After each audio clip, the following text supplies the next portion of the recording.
Ok, ¿a quién? ¿A los aztecas, a los mexicas, ¿a quién? ¿Fuerte? Al pueblo de Israel. ¿Qué pasó con el pueblo de Israel, hermano Adrián? Muchas cosas pasaron, pero de lo que estamos hablando del exilio, ¿qué es lo que estamos hablando? Cuando yo me refiero al exilio del pueblo de Israel, claro está, ¿a qué me estoy refiriendo? A que fueron cautivos por Babilonia. Ok, en orden así, si me lo estuvieran explicando, yo soy el alumno. Sí, hermano Mauro, ¿qué significa el exilio? ¿Qué es eso?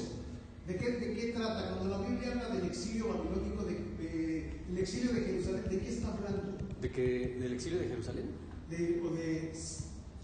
Sí, salir del cautiverio. O sea, habían sido cautivos, y del exilio es dejar de ser esclavos, o sea, dejar de ser...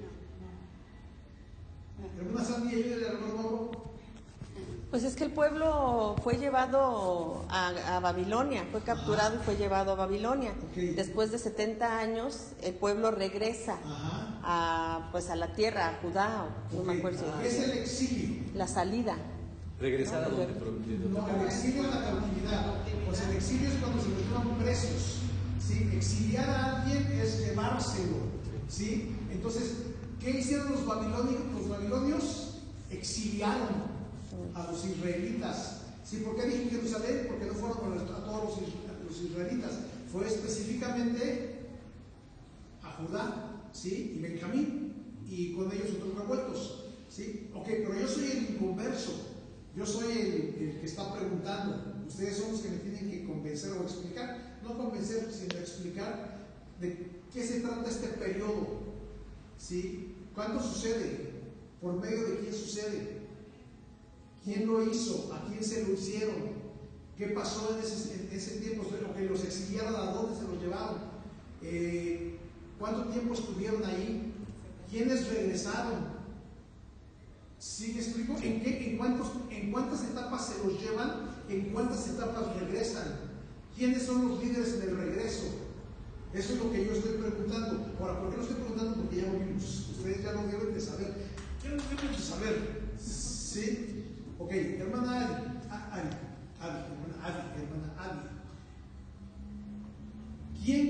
¿Quién se llevó cautivo a los israelitas?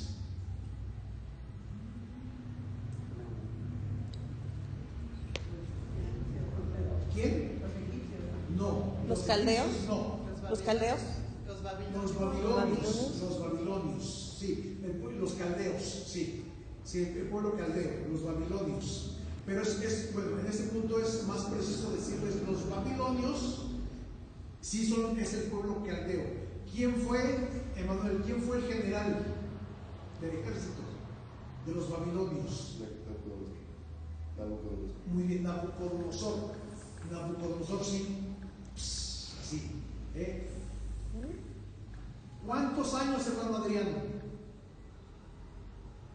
40.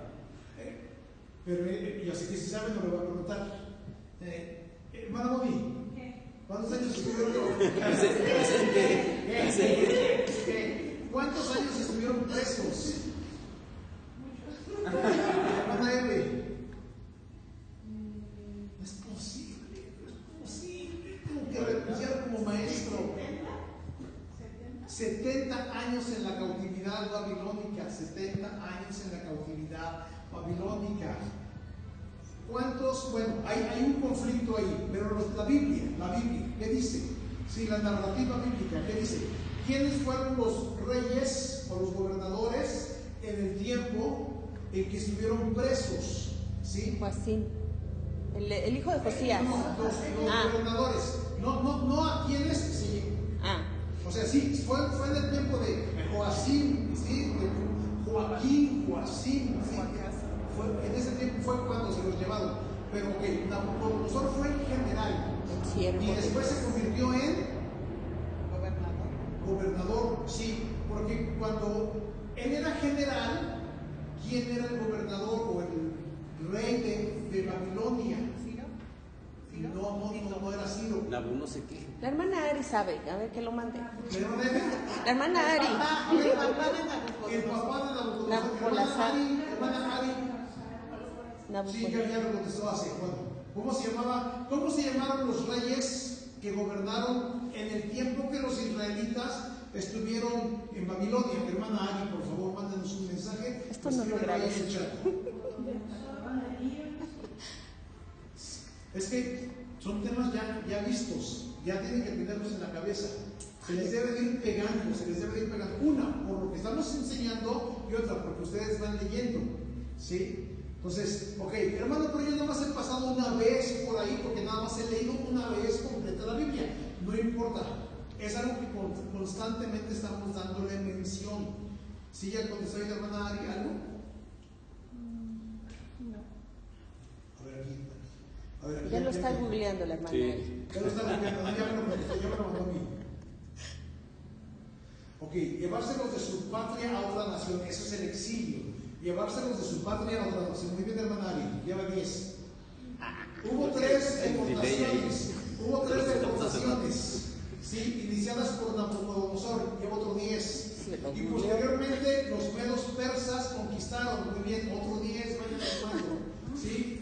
Y Darío y Ciro permitieron que regresaran a Jerusalén. Ok, lleva otro 10, hermana. Sí, muy bien. Sí, ya más o menos, esa es la secuencia. ¿Quién los cautivó o quién se los llevó? Nabucodonosor. Pero Nabucodonosor en ese momento no era gobernador. Nabucodonosor en ese momento era general. ¿Sí? Y después Nabucodonosor se convierte en gobernador. ¿Cuándo se muere quién? Su papá, Nabopolassar. Se muere Nabopolassar y sube Nabucodonosor de general a gobernador. ¿Sí? Después empieza el gobierno de los caldeos. ¿Sí? Muere Nabucodonosor. Bueno, no muere, lo destierran. ¿Sí? Se vuelve loco y lo quitan. ¿A quién ponen? No, antes de Darío. No, antes de Ciro. Ciro y Darío es el mismo gobierno. Hermana Ari sabe. Ciro y Darío es el mismo gobierno y son los medos persas. ¿Sí? Pero después de Nabucodonosor hubo otro rey, otro gobernante, el de la escritura en la pared. Sí. Jerjes. Ok. Su hijo de Nabucodonosor, bueno, no era su hijo, ¿sí? Era, ahorita tenía el nombre, Belsasar. No, se me fue el nombre. Ahorita se me acaba de ir el nombre. Es el de la escritura en la pared y era, según la historia, dicen que era sobrino, ¿sí? Y cuando está en la escritura en la pared, dice el que mandan a llamar a la madre reina. Esa madre reina no era mamá de ella, no era directa. Según ¿cómo se llama este hermano? Sí, era Belsasar. Evis Carballosa. Belsasar, sí. Sí, Belsasar. Está en Daniel 5, sí. Sí. Pero no era hijo directo, era una especie como de sobrino. Y cuando aparece la escritura en la pared, Belsasar manda a llamar a los sabios y no le contestan. Entonces la reina madre le dice, en el tiempo de Nabucodonosor, y no me acuerdo si le dice Nabucodonosor tu padre, ¿sí? Existió un sabio que, etcétera, y mandan a traer a Daniel. ¿Sí? Ahora, ese Belsasar, según Evis Carballosa, no es su hijo de Nabucodonosor, sino sobrino. Y la reina madre se refiere a la esposa de Nabucodonosor, ¿sí? Que todavía estaba en la posición de reina, pero Nabucodonosor ya no estaba reinando, estaba reinando Belsasar, ¿sí? Entonces, termina el gobierno babilónico, empieza el gobierno medo-persa, ¿sí? Y en el gobierno medo-persa, tanto Ciro como Darío promueven el regreso, ¿sí? Hacia Judá, ¿sí? Hacia Jerusalén. No recuerdo ahí mismo en qué capítulo está, no recuerdo qué capítulo es, a ver si no me equivoco, es el 3, no me acuerdo, que dice que Darío era hijo de el esposo de Esther. ¿De Sí, jefe? ¿Del rey Asuero? de Asuero. ¿Sí? Creo que sí es Darío, hijo de Asuero. ¿Sí?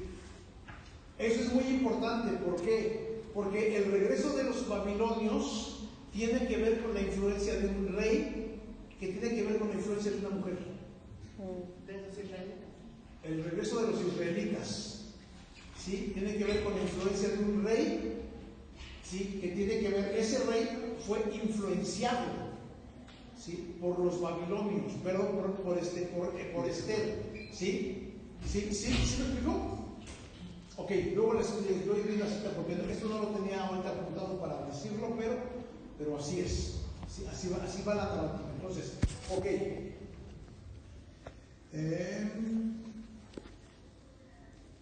Dice, esta parte es donde lo mandaría. Hay un hombre en tu reino que está.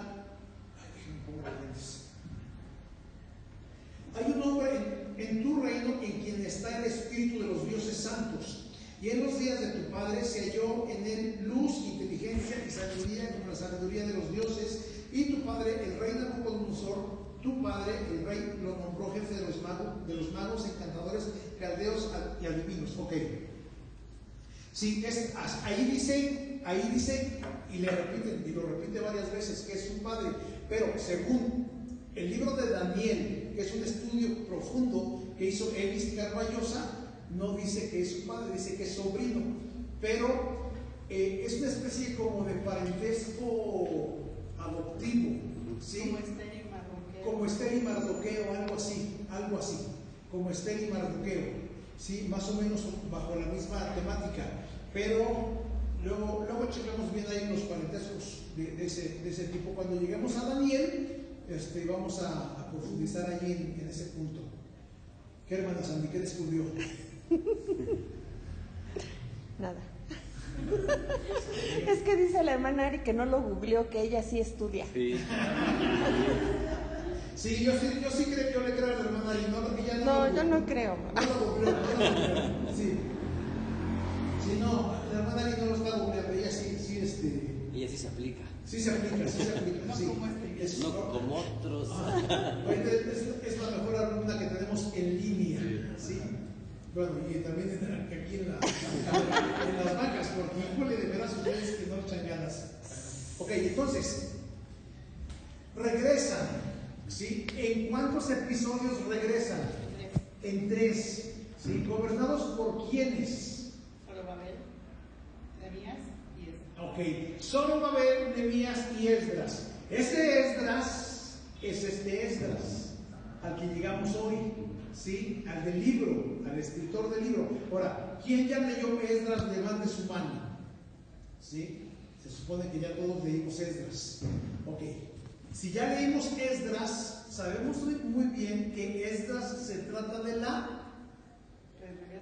regreso y de la reconstrucción, ¿sí? De la ciudad y del templo, pero principalmente la ciudad. Si Nehemías regresa a reconstruir también el templo, y Zorobabel también empieza la reconstrucción. Ok, entonces hasta ahí vamos bien, ¿sí? Sí es importante que se pongan las pilas.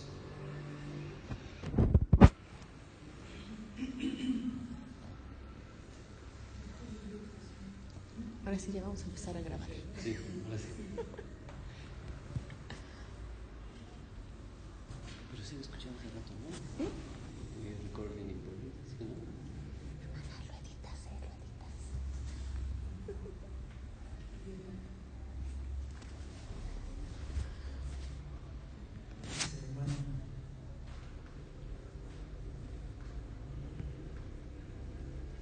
Es que ese hermano, yo sé que se está grabando, pero es que el hermano Sam está en una librería en su iglesia que me está diciendo que qué libro me interesa, pero otro día, nada más que ya está de salida del culto. Ok, título.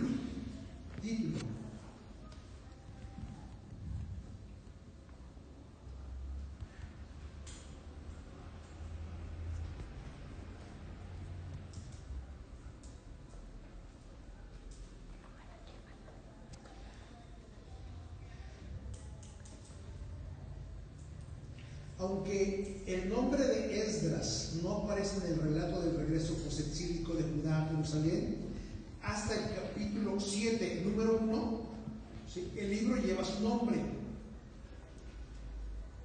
El nombre de Esdras aparece hasta el capítulo 7, verso 1.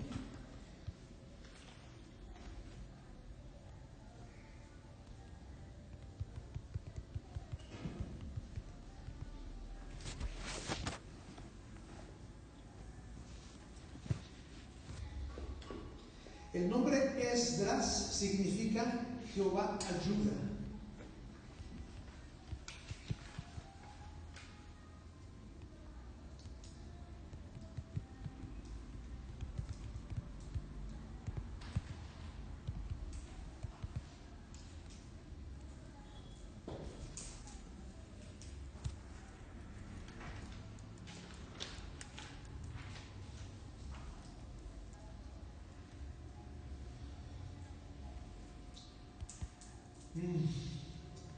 El oficio, o más bien, sí, el oficio de Esdras es escriba y sacerdote. Escriba y sacerdote. Ese es el oficio de Esdras.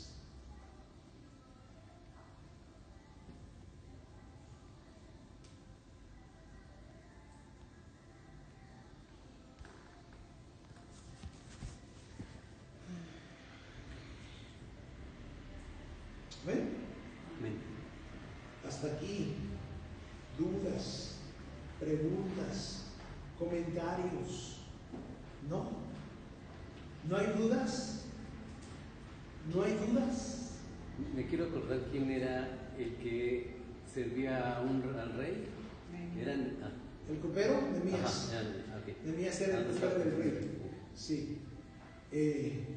Seguros que no hay dudas. Sí, ¿No? Okay. Hasta ahora. ¿Cuántos años estuvo Jerusalén preso en Babilonia? 70. ¿Cómo se llamó el conquistador?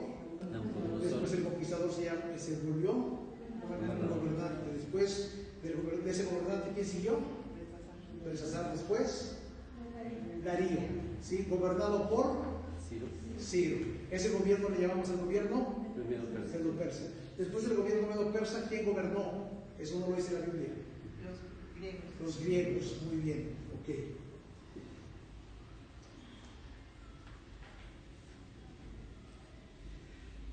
El Salmo, no recuerdo qué número es el Salmo, pero es una canción muy, muy famosa de los años 70.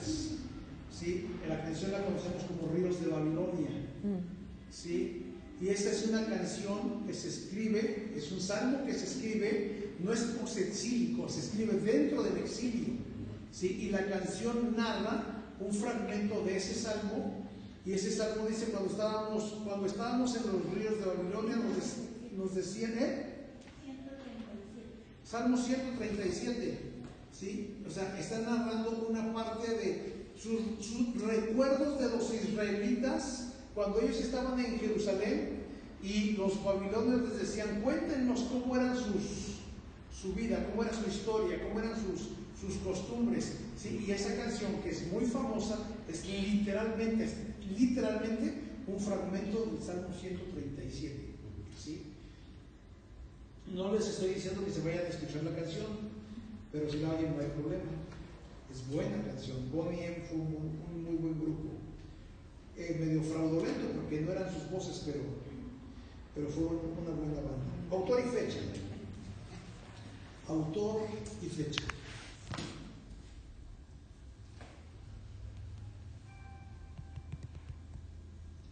Esdras es la persona que con mayor probabilidad escribió tanto Esdras como Nehemías. ¿Sí? Tanto Esdras como Nehemías.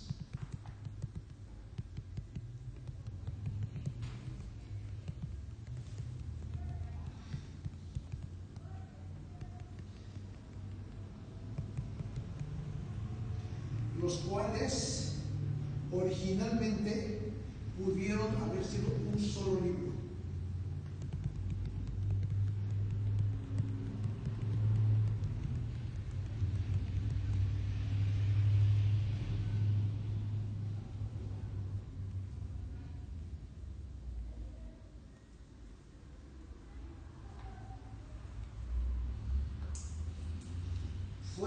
escritos en arameo. Fueron escritos en arameo. Hermana Avi, ¿por qué se escribieron en arameo?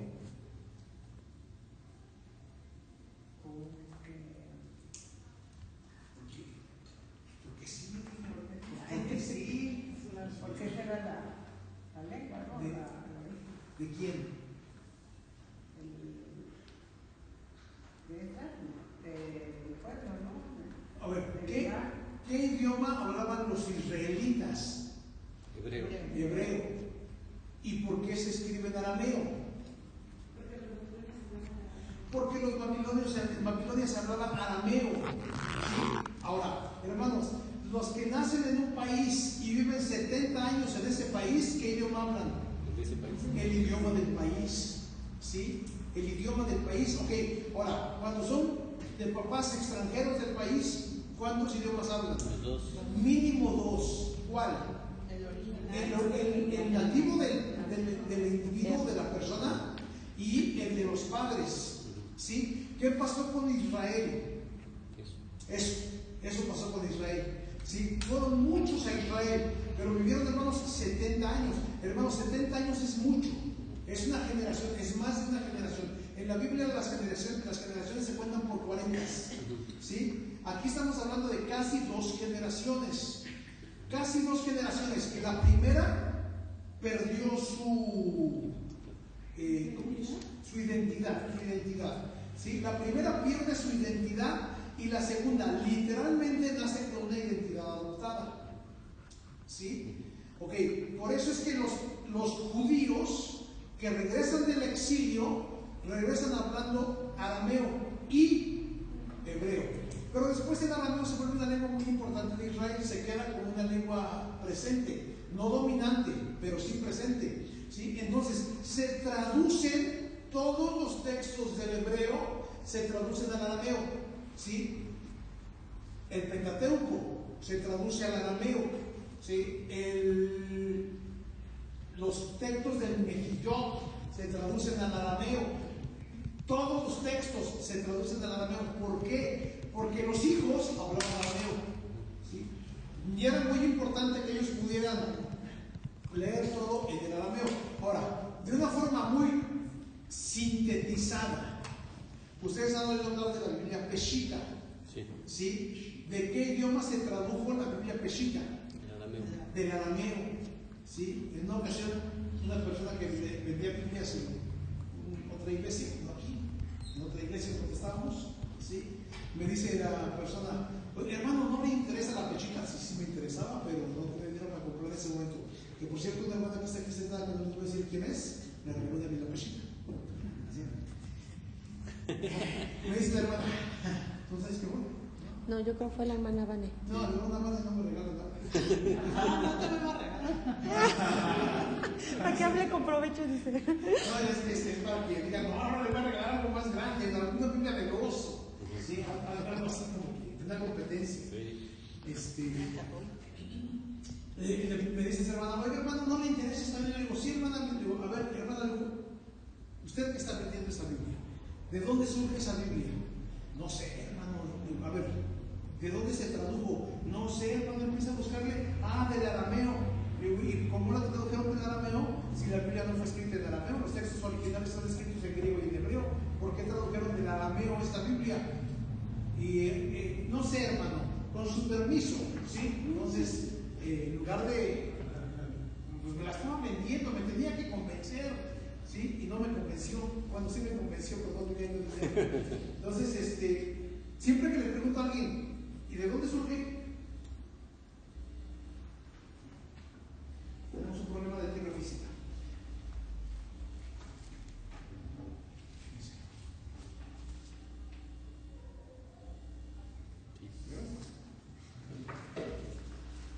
¿De dónde surge esa traducción? Pues de aquí, hermanos, precisamente de esto. ¿Sí? Los israelitas llegan hablando arameo y por consiguiente todo se convierte al arameo. Y entonces, cuando empezamos el Nuevo Testamento, algunos de los judíos hablaban arameo y Jesús cita ciertas palabras en arameo. ¿Sí? ¿Por qué hablaban arameo Jesús? ¿Por qué Jesús sabía arameo? Porque era como algo que ya se había quedado en el lenguaje común, pero no era su lenguaje, ¿sí?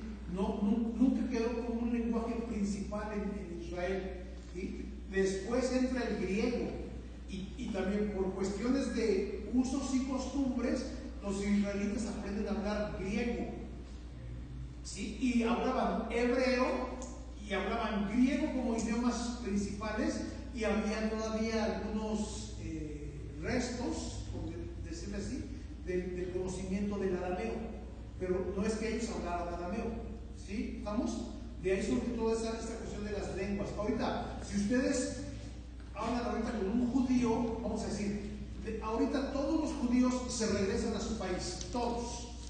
¿Cuántos idiomas creen que van a llegar a hablar los judíos? Todo el mundo.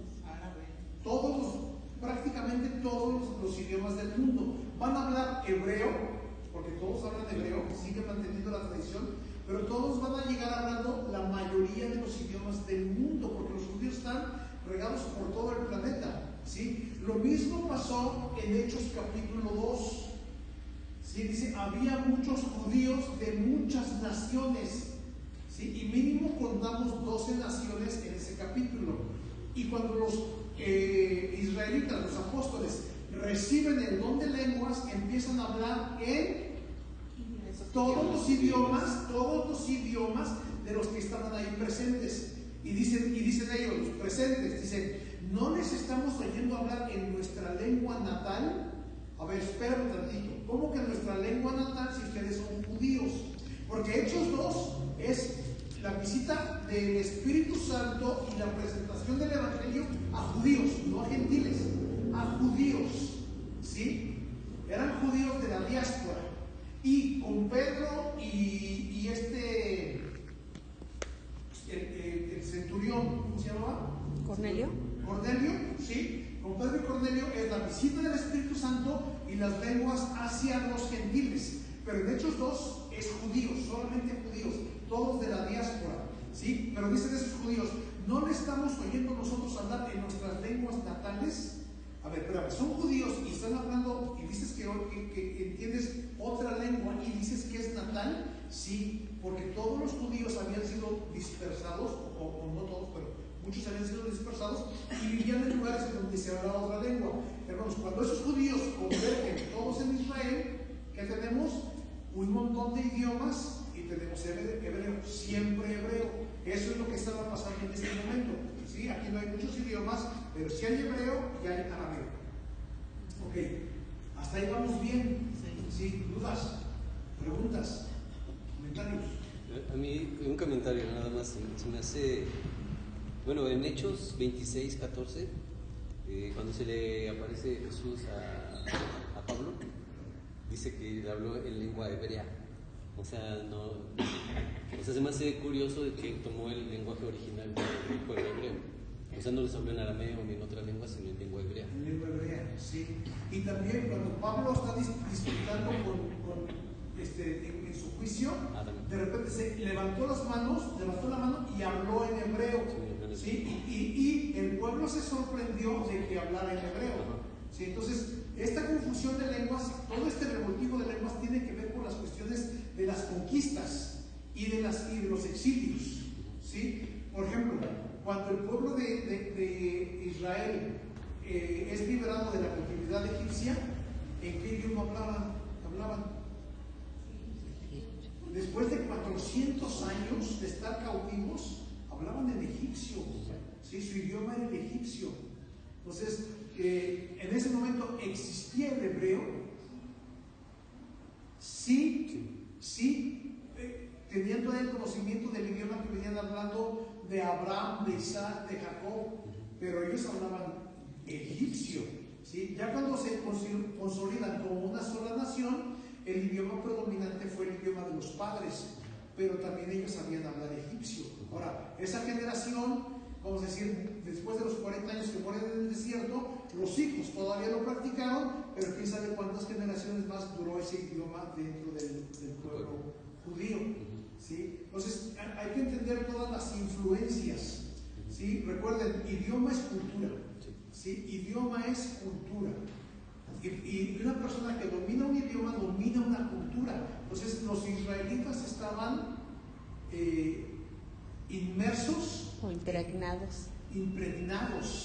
Estaban impregnados de cantidad de culturas, y contra todo eso siempre Dios les pedía: libérense de eso, despójense de eso, límpiense de eso, ¿sí? O sea, es un solo pueblo, es mi ley, es mi visión, es mi cultura la que estaba tratando de imponer sobre ellos, ¿sí? Hermanos, en nuestro tiempo es lo mismo, es exactamente lo mismo. Estamos siendo invadidos por una cultura, por millones de influencias culturales, y más ahora por la cuestión esta de la globalización, ¿sí? Que aunque no somos chinos, pero el día de hoy tenemos una influencia china impresionante, y no se diga la influencia coreana, ¿sí? Que la influencia coreana no está aportando mucho en cuestiones comerciales, pero en cuestiones de influencia mediática, qué grueso está el asunto, ¿sí? Ahora, lo que Dios nos dice en estos tiempos también a nosotros es: limpieza de toda influencia, ¿sí? Ok, ¿cómo vamos de tiempo? Es 44, Faltan 15. no, es una tierra que está abierta. ¿Y eso que barrieron?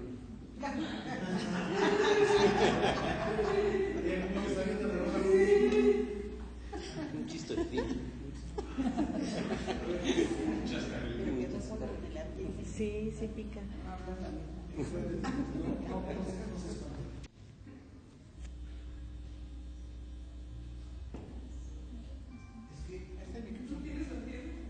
No, es que no sé.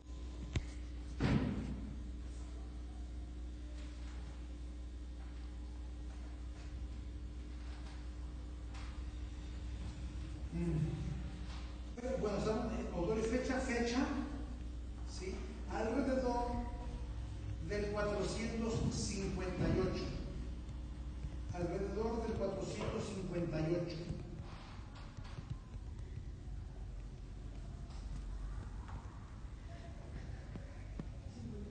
Sí, alrededor del 458 antes de Cristo, ¿sí? El libro de Esdras nunca se cita en el Nuevo Testamento. El libro de Esdras nunca se cita en el Nuevo Testamento.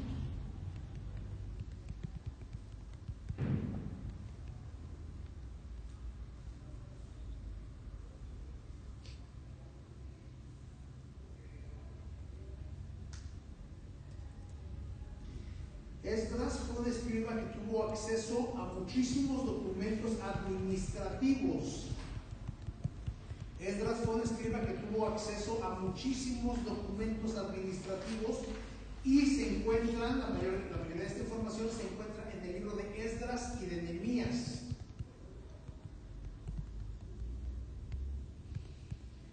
Muy pocas personas hubieran tenido acceso a los archivos reales del Imperio Persa.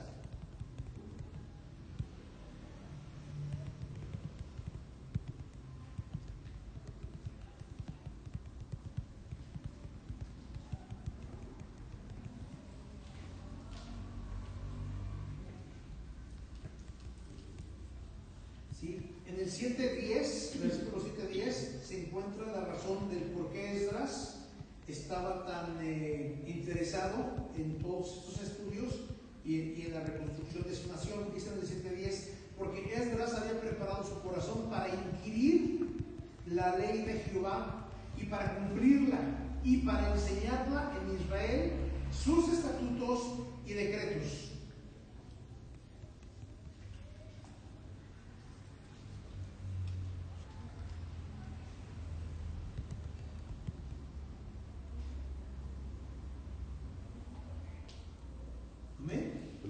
Ok, fue un hombre fuerte y piadoso, que vivió también contemporáneo con Nehemías.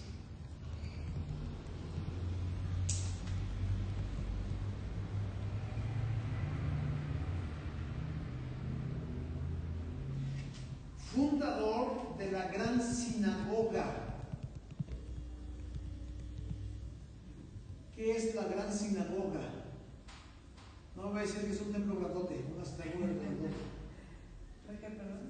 Fundador de la gran sinagoga. ¿Qué es la gran sinagoga? Algo así, sí. Es como un grupo, fue un grupo, sí. Fue un grupo de teólogos, eruditos, escribas en el tiempo de Esdras que compilaron lo que hoy tenemos como el Antiguo Testamento o el canon del Antiguo Testamento. ¿Sí? Gracias a Esdras y la gran sinagoga, ¿sí? Tenemos el día de hoy compilado lo que es el Antiguo Testamento como el texto inspiracional. O sea, lo que Dios hizo con el grupo que compiló el Nuevo Testamento, lo mismo hizo Dios con el grupo que compiló el Antiguo Testamento. Y Esdras fue quien comandó ese equipo.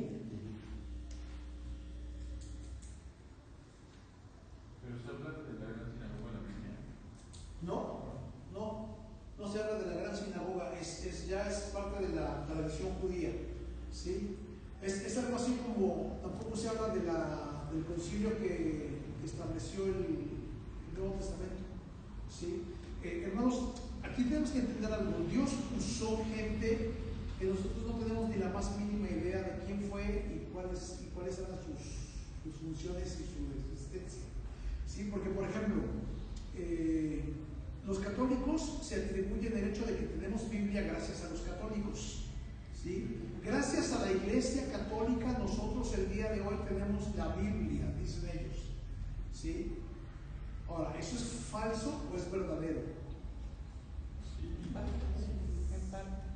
En parte, sí es verdadero, ¿sí? Porque la Iglesia cristiana que iba tomando su cauce en la historia, los sacerdotes, los teólogos de aquel tiempo fueron los que compilaron la Biblia. Ahora, esos teólogos, sí, la historia siguió, y es lo que el día de hoy tenemos como la Iglesia Católica, ¿sí? Pero sí fue el origen de la Iglesia la que se dedicó a compilar los libros que tenemos como el Nuevo Testamento, y ya nada más añadieron lo que teníamos ya como Antiguo Testamento, ¿sí? Recuerden, si esto fue por ahí del año, no sé, año 500 a lo mejor, no 500, no, 400, 350 aproximadamente, ya tenemos el canon completo del Antiguo Testamento en hebreo, ¿sí? Y también en arameo y después en griego, ¿sí?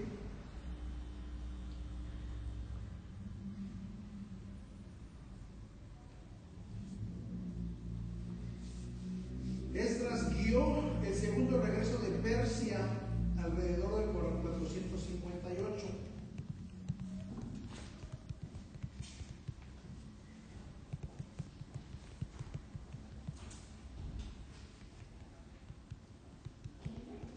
Perdón, sí, 458. Perdón, aquí me equivoqué. La primera fecha que les dije que se escribió de 458, esa no es correcta. El regreso de Esdras, o sea, el desarrollo del tema, el desarrollo de la historia es del 458. ¿Sí? ¿Sí me explicó? La escritura del libro es hasta el 400, entre el 457 al 444. ¿Sí? El desarrollo del libro narra aproximadamente 458.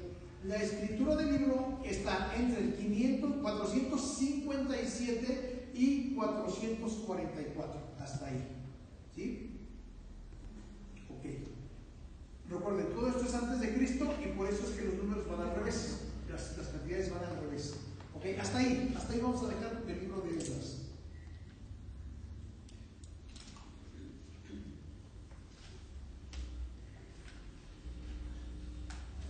Recuerden irse ubicando, posicionando, ¿sí?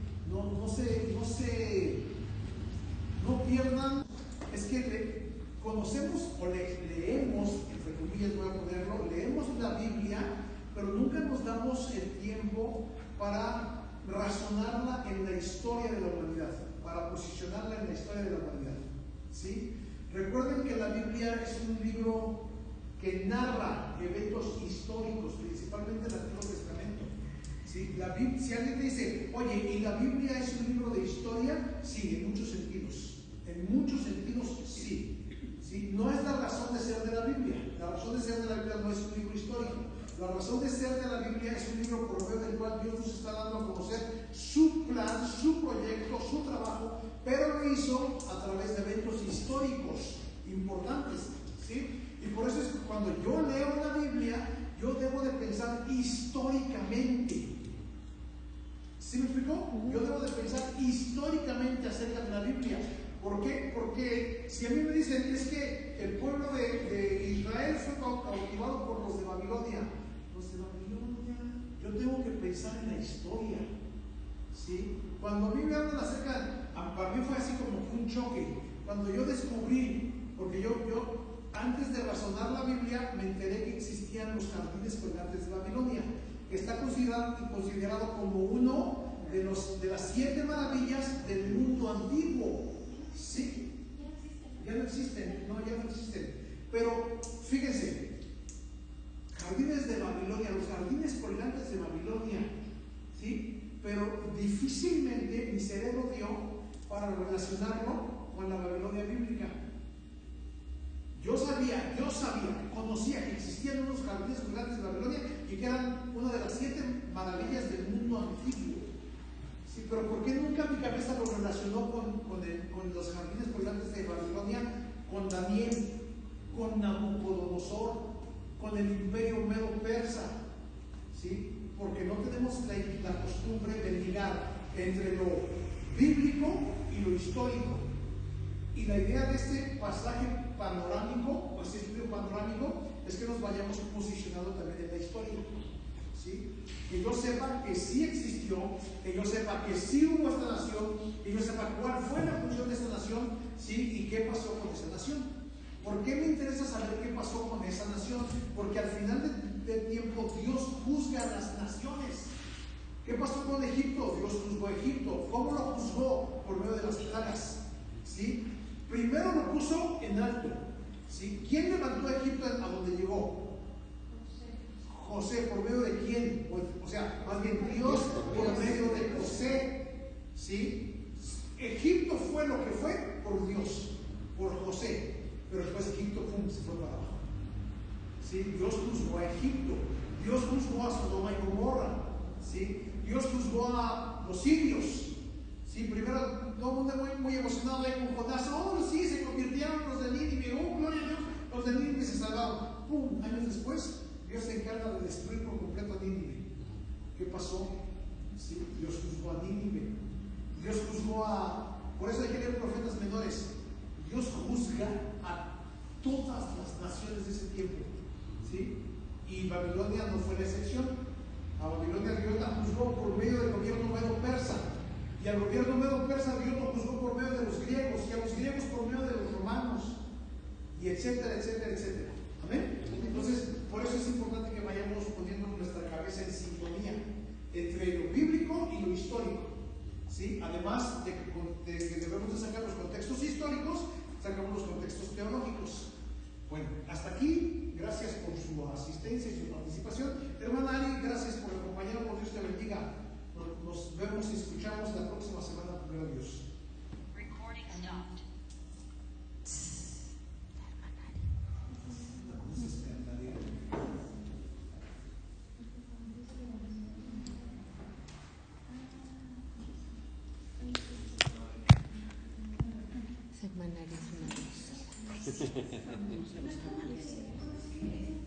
¿Los tamales, hermana? ¿Lo cambiaste o se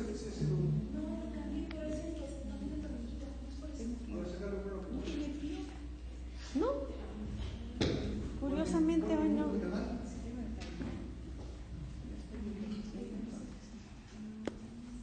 No, no es eso.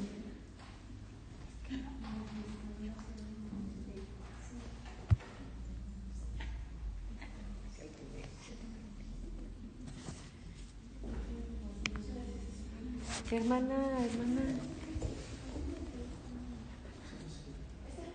Hermanita, ¿me mandas? ¿Por qué? ¿Cómo le dan?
Nos mandó los cantos de ser.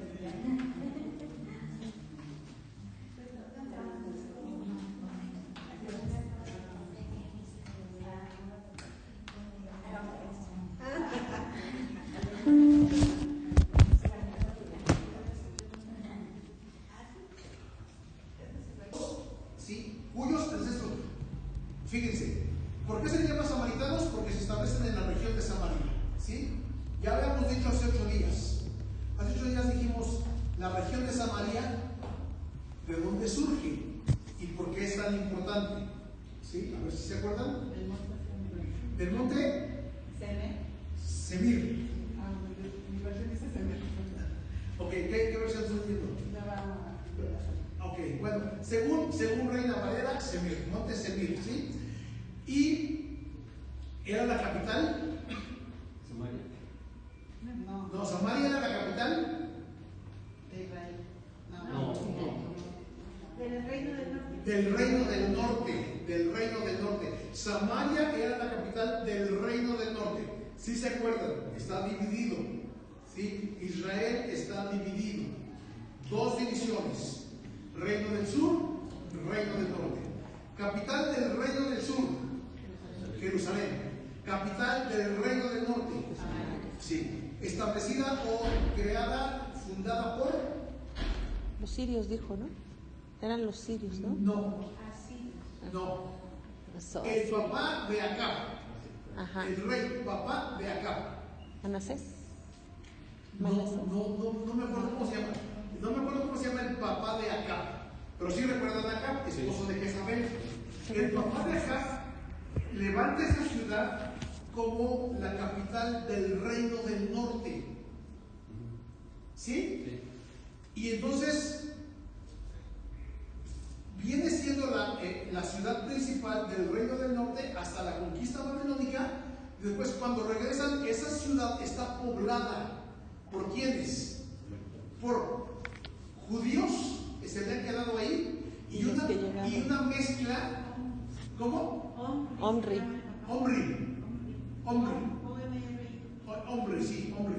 Omri, papá de Acab. ¿Sí? Samaria se puebla, o se pobla, se puebla.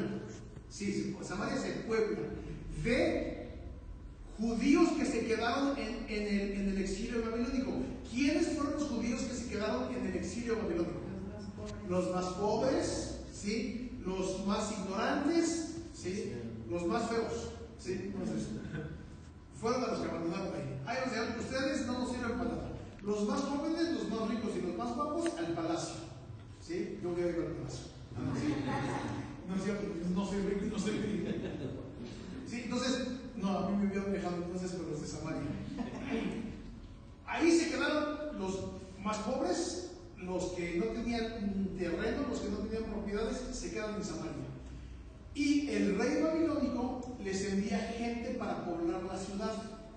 ¿De dónde venía esta gente? Principalmente venían de Asiria. ¿Sí? ¿Cuál era el peor enemigo de Israel en ese tiempo? Los asirios. ¿Sí? Enemigos importantes de Israel, los filisteos. Los filisteos fueron un ejército que todo el tiempo les dio lata, hasta David. David vino y los atacó. ¿Sí? Pero todo el tiempo los filisteos sobre los israelitas. Los asirios fueron peor que los filisteos. ¿Sí? Estos asirios vienen de Asiria, ¿sí? Vienen a vivir a Samaria y se establece lo que es ya la comunidad samaritana. Cuando regresan los israelitas a Samaria, a Israel, ¿sí? al territorio dado por Dios, encuentran a esta nueva población, ¿sí? Y para ellos era una aberración, porque tenían un sincretismo religioso, o sea, una mezcla de religiones judaicas y paganas de todo tipo. ¿Sí? ¿Y qué es lo que hace entonces? Los israelitas se separan, completamente se separan. Cuando llegamos al Nuevo Testamento, es algo que también ya vimos la vez pasada, cuando llegamos al Nuevo Testamento, ¿cuál era la relación entre judíos y samaritanos? No se dice, no se habla. En castellano chilango decimos, no se tragan. ¿Sí? No se tragan, ni de chiste. A tal grado que si yo tenía que ir para allá, de aquel lado del país, y si me atravesaba Samaria, yo tendría que darme con una vuelta de 3 días caminando para no cruzar por Samaria, porque el puro polvo de Samaria para los israelitas era una ofensa. Por eso es tan escandaloso cuando llega el Señor Jesús y está hablando con la mujer del pozo. ¿Sí recuerdan a la mujer del pozo? ¿De qué nación era? Samaritana. ¿Sí? Dice, ¿cómo es posible tú hablándole a una samaritana? ¿Sí? Y ahí es donde está uno de los desarrollos teológicos más importantes, ¿sí? En donde Jesús plantea todo lo que es acerca de la adoración, de la línea mesiánica, ¿sí? Y de lo que es, dice el Señor Jesús, adorar en espíritu y en verdad. ¿Sí? No es el tema que vamos a desarrollar el día de hoy, pero es en ese punto en donde se da esta enseñanza. Amén. Amén.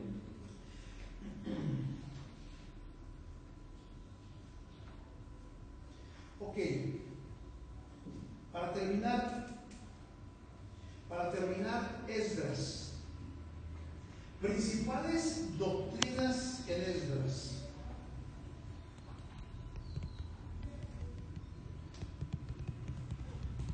Nada más hay una doctrina principal en Esdras. Aunque hay mucha teología en Esdras, hay una doctrina principal. ¿Quién me dice cuál es? Ya nada más de haber estudiado Esdras, bueno, y los que han leído Esdras. ¿Cuál es la doctrina principal que encontramos en el libro de Esdras? Muy bien, hermano. Usted es un teólogo, verdaderamente.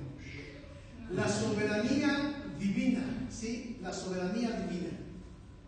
¿Cómo vemos el trazo de la soberanía divina en el libro de Esdras? Es otra doctrina. Dígame la palabra. Juicio. No. Profecía. No. Restauración. No. Misericordia. Es la última del tulip. Preservación. Preservación. ¿Sí? ¿Cómo vemos o cómo se manifiesta la doctrina de la soberanía divina en el libro de Esdras? Hermanos, preservación. ¿Qué es lo que Dios está haciendo? Preservando al pueblo de Israel. Un remanente muy pequeño, ¿sí? En comparación a lo que era el pueblo. Un remanente muy, muy pequeño. Pero ¿cuál era la intención de Dios al preservar a Israel? La venida del Mesías. La venida del Mesías. ¿A Dios le importaba el bien de Israel? No, sí, pero no. ¿Sí? ¿A Dios le importaba el restablecimiento de Jerusalén? Sí, pero no. O sea, no era el objetivo principal. Dios nunca, nunca hace nada que no sea para su gloria, para su honra y para el bien de sus propósitos. ¿Sí? Si no le beneficia a sus propósitos, a Dios no le interesa. ¿Sí? ¿Y cuál era su propósito principal al preservar a Israel, a Jerusalén? La venida del Mesías. El Mesías tenía que llegar porque tenía que llegar. El Mesías tenía que venir de la línea davídica. Tenía que ser de la línea davídica. A fuerza tenía que venir de David. ¿Sí? ¿Qué es lo que hizo Dios? Preservó a la familia de David, preservó el reinado de la familia de David, preservó Jerusalén, preparó un pueblo, les dio de vuelta una comunidad, les regresó su tierra, ¿sí? Y vino el Mesías. Y ese es el propósito principal del Señor. La soberanía de Dios. Dios es soberano. Pero hermanos, aquí hay tantas cosas que Dios nos está enseñando en este libro. Dios es soberano, sí, siempre sí. Pero si le está yendo mal a fulano, es porque Dios es soberano. ¿Sí? Es que si Dios realmente tenía el control, ¿por qué sufrió tanto Israel? ¿Por qué se los llevaron cautivos? ¿Por qué esto? ¿Por qué aquello? ¿Por qué? O sea, puras cosas negativas en este periodo. ¿Sí? ¿Por qué? Porque Dios es soberano. Porque Dios tiene el control. Hermanos, no hay absolutamente una molécula en este planeta Tierra ni en todo el universo que ande saltando fuera de la soberanía divina. ¿Sí? ¿Sí? ¿Sí entendemos eso? O sea, imagínense un universo tan inmenso y una molécula tan pequeña. No hay una sola molécula que dé un salto fuera de la soberanía divina. O sea que lo que te está pasando, lo que estás viviendo, lo que estás atravesando es soberanía divina. Pura soberanía divina. Señor, pero es que yo no lo entiendo. Hace unos días me llegó así como que una reflexión a mi cabeza. Yo antes oraba y decía: Señor, ayúdame a conocer tu voluntad, entender tu voluntad y obedecer tu voluntad, o hacer tu voluntad. Teológicamente, ¿cómo ven mi oración? Señor, ayúdame a conocer tu voluntad. Señor, ayúdame a entender tu voluntad. Señor, ayúdame a hacer tu voluntad. Teológicamente, ¿cómo estaba planteada la oración? Mal. ¿Yo tengo que conocer la voluntad de Dios? Sí. ¿Yo tengo que hacer la voluntad de Dios? Sí. ¿Tengo que entender lo que Dios está haciendo? No. Dios no me llama a entenderlo. Dios me llama a conocer lo que Él está haciendo y Dios me llama a hacer lo que Él me está mandando. Señores, que no entiendo, cállate, tío, no te importa, obedece. Yo me pongo en la posición de papá. ¿Cuántas órdenes no dimos como padres? Porque nosotros sabíamos que esto es lo que a ellos les beneficiaba. En algún momento ellos no entendieron por qué les poníamos una hora o por qué les ponemos una hora de llegada a casa. En algún momento no entienden por qué le digo, te reportas en cuanto llegues allá. ¿Sí? A lo mejor todavía su cabeza no les da para eso hasta que lleguen ellos a vivir la situación en la que nosotros estamos parados. ¿Sí me explico? Ellos no tienen que entender. Ellos tienen que obedecer. Obedecer, obedecer y obedecer. Es que ¿por qué? No tengo por qué explicarte por qué. Obedeces y te callas. Así de sencillo es la vida. ¿Sí? Ahora, así de sencillo es la vida con Dios. Señor, pero ¿por qué estoy atravesando por esto? No te voy a dar ninguna explicación. No tengo por qué darte ninguna explicación. ¿Sí? ¿Job recibió una explicación? No. Hemos leído Job. Job vive una calamidad impresionante y al final Dios se le presenta. Job ya no reclama y Dios le dice: ¿dónde estabas tú cuando esto y esto? Y yo estaba haciendo la tierra, y yo estaba haciendo el aire, y yo estaba haciendo el agua, y yo tengo el granizo guardado, y yo tengo esto, y esto, y esto, y esto, ¿sí? Y al final Pablo dice, sí, Señor, sí, de oídas te había oído, ¿sí? Mas ahora mis ojos te ven. Pero nunca le dio una explicación, y Dios nunca le dio una explicación, porque Dios no da explicaciones de lo que Él hace. Dios es soberano, es todo suficiente, todopoderoso, y nosotros no. Y así de sencillo se resume la vida cristiana, ¿sí? ¿Y qué es lo que pasa entonces? Que lo que Dios está haciendo, lo está haciendo con un propósito, ¿sí? ¿Cuál es el propósito? ¿Tu beneficio? ¿Tu bienestar? No. Es su gloria. Su gloria, ¿sí? Hermanos, ¿qué beneficio puedo yo tener al ser quebrantado por una crisis económica, una cuestión matrimonial, un problema de hijos, un problema de salud, un problema de legal? ¿Sí? En algún momento no es ningún beneficio, ¿sí? Al final puede traer algún crecimiento y madurez, ¿sí?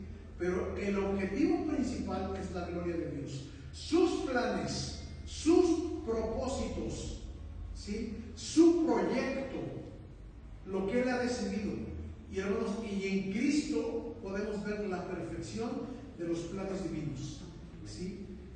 Todo, absolutamente todo lo que se profetizó en el Antiguo Testamento, que son alrededor de 600 profecías, se cumplen en el nacimiento de Jesucristo, ¿sí? No falló nada, ¿sí? Imagínate, tú de repente llegas a Israel, al territorio, ya no encuentras las 12 tribus del norte y ya no encuentras las 2 tribus del sur, ¿sí? Y tú sabes que Cristo tiene que nacer, y llegas y te encuentras todo eso abandonado, quemado, destruido, y si tú no sabes lo que Dios está haciendo, ¿qué dirías? No, pues ya valió, ¿sí? A mí me prometieron un Mesías que iba a venir de Jerusalén, que iba a venir de David. ¿Dónde está el tribu de Judá? ¿Dónde están los descendientes de David? ¿Dónde está Israel? No hay nada. ¿Sí? En nuestra visión diríamos, todo esto falló, todo esto fracasó, ¿sí? Pero no. Por eso dice Romanos capítulo 15, ¿sí? Porque lo que antes se escribió, ¿sí saben qué dice? Para nuestra enseñanza se escribió. O sea, ¿qué está diciendo? Fíjense, ¿dónde está parado Pablo? Nuevo Testamento, ¿sí? ¿Qué está diciendo Pablo? Lo que antes se escribió, ¿a qué se refiere? Al Antiguo Testamento, ¿sí? ¿Para qué se escribió? Para nuestra enseñanza. ¿Cuál es la enseñanza? ¿Cuál es el objetivo? Objetivo específico a comprender, ¿sí?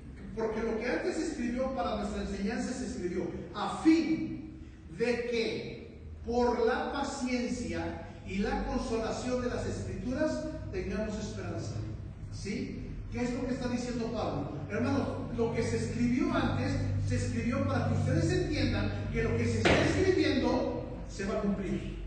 Cristo dijo que iba a venir por segunda vez. Hermanos, todo pareciera, en este instante, todo pareciera que ya no viene o que ya se le olvidó. ¿Cierto o no es cierto?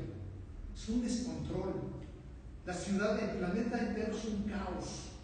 Uno podría decir, Señor, ¿de veras todavía eres soberano? ¿Sí me explicó? Y esa fue la pregunta de Nietzsche, ¿no? O de los filósofos, ¿sí? ¿Dónde está Dios? ¿Y quién fue el que dijo Dios ha muerto? Nietzsche. Dios ha muerto. ¿Por qué Nietzsche llegó a esa conclusión? Por lo que sus ojos veían, ¿sí? Por lo que sus ojos alcanzaban a percibir un mundo completamente caótico, ¿sí? Al no poder ver hacia el futuro por los ojos de la fe, la gente dice, esto ya falló. Pero por eso dice Pablo, lo que antes se escribió, para nuestra enseñanza se escribió. Tú hubieras llegado a Jerusalén en el año 500, 520, 530, no encuentras nada. Hubieras dicho, no, pues, a Dios ya le falló.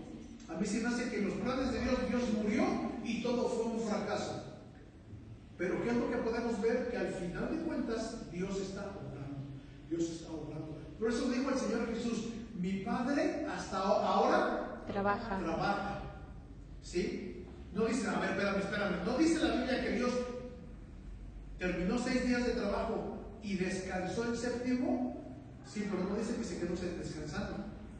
¿Sí? O sea, no dice que al siguiente día ya no trabajó. No, Dios sigue trabajando. ¿Sí? ¿Cuál es el trabajo de Dios? El cumplimiento de sus planes. Dios sigue orquestando todo para que todo se cumpla conforme a su propósito perfecto. ¿Sí? No hay absolutamente nada que se salga de su control. ¿Sí? Con esto terminamos Esdras. No es cierto, perdón. Me falta un solo punto. El carácter de Dios en Esdras. ¿Sí? El carácter de Dios en Esdras. Apuntamos. Dios es bueno. Dios es poderoso. Dios es justo. Dios es sabio. Y Dios se aira. O Dios se enoja. Otra vez. Repito, desde el principio. Dios es bueno. Dios es poderoso. Dios es justo. Dios es sabio. Dios se aira. Hermanos, cuando yo hablo del carácter de Dios, siempre estoy hablando de sus atributos o perfecciones. ¿Sí? Siempre que yo hablo del carácter de Dios, yo hablo de sus perfecciones y de sus atributos. Siempre que yo hablo de sus atributos, estoy hablando de su carácter. ¿Qué es el carácter? Lo que nos deja conocer de él. Lo que define, ¿sí? Lo que define a una persona, ¿sí? No estoy hablando del temperamento. El temperamento no es el carácter. Una cosa es temperamento, otra cosa es carácter. ¿Sí? Tu temperamento puede ser pasivo o puede ser explosivo. ¿Sí? Y el control del temperamento está en función del dominio del carácter o de tu carácter. ¿Sí? Es que ese hermano tiene un carácter bien fuerte. No, si ustedes conocieran al pastor, el pastor tiene un carácter bien fuerte. ¿Sí? ¿Qué es lo que están diciendo? Que es enojón, que es gritón. ¿Sí? Eso es. Entonces alguien diría, eso no significa que el pastor tenga carácter fuerte. Eso significa que no tiene carácter. ¿Sí? Si realmente tuviera un carácter fuerte, tendría un pleno dominio de su temperamento y de sus emociones. Eso significa tener carácter. Un perfecto dominio de tu temperamento y de tus emociones. Si tú eres la persona que cuando pasa algo gritas y azotas y berreas y pataleas y salen las lenguas, ¿sí? Pero no las bíblicas, las viperinas, ¿sí? Las lenguas de los ajos y cebollas. Si estamos en esas condiciones, es que no tienes carácter. ¿Sí? El apóstol, ¿quién fue? Bueno, que dijo, porque Dios no nos ha dado un espíritu de cobardía, sino de poder, amor y dominio propio. Ese es carácter cristiano. ¿Cómo define el carácter cristiano? Poder, amor, dominio propio. ¿Sí? Dominio propio. Dominio propio. Si tú llegas y me dices, ay, es que esa persona me hizo enojar, hay un problema. Ya no estamos hablando de dominio propio. Estamos hablando de un carácter subyugado, manipulado y controlado por otra persona. Esa persona puede hacer todo lo que se le dé su gana. Puede ser circo, maroma y teatro. ¿Sí? Pero depende de mí que yo me enoje. ¿Sí? Depende del dominio propio. ¿Sí? Por eso es tan importante. Ahora, cuando yo hablo de carácter de Dios, yo estoy hablando de su naturaleza, de su esencia, de lo que lo define. ¿Sí? Por eso el carácter de Dios en Esdras, ¿sí? Su carácter son sus atributos manifiestos. ¿Sí? Dios es bueno, amén, Dios es bueno. ¿Sí? Dios es justo, ¿sí? Dios es poderoso, Dios es sabio. Y es muy importante y casi a la gente no le gusta mencionarlo. Dios se aira, hermanos. Dios sí se enoja. ¿sí? Y a la fecha todavía Dios sí se enoja. Y si no nos han consumido es por sus misericordias. Pero Dios sí, hermanos, sí se aira, ¿sí? Sí se enoja. Dios se enoja ante una injusticia. Dios se enoja ante un pecado, ¿sí? Dios se enoja ante una desobediencia. Si no nos mata, es por su misericordia y por su gracia. Pero Dios tiene un carácter que se aira, pero como dice la palabra, airaos, pero no pequéis. Eso es lo que Dios manifiesta. Un carácter de ira sin pecado. No pecas. Dios no peca. Amén. Ok, entonces hasta aquí. ¿Alguna duda? ¿Alguna pregunta? ¿No? ¿Estamos bien? ¿Terminamos con Esdras entonces? ¿Sí? Ok, la próxima semana empezamos con el estudio del libro de Nehemías.